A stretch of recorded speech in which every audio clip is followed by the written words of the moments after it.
Chuyện được đăng tại Echi Truyện, nhân thú, xuyên không về viễn cổ. Thăng Doanh là nữ bác sĩ nổi tiếng ở Hoa Quốc, năm nay 24 tuổi ở.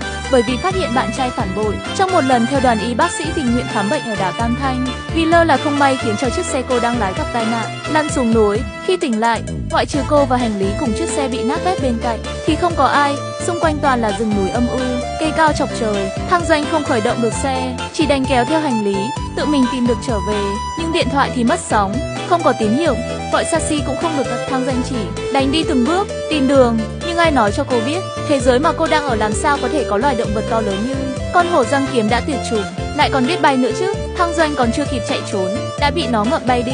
Cuối cùng nó mang cô về một bộ tộc trên núi, sau lại biến thành một chàng trai lực lưỡng, cơ bắp 8 múi lồ lộ. Thăng Doanh có chút không tin nổi mắt chữ anh mồm chữ O hú hét, cô quá thích rồi làm sao đây.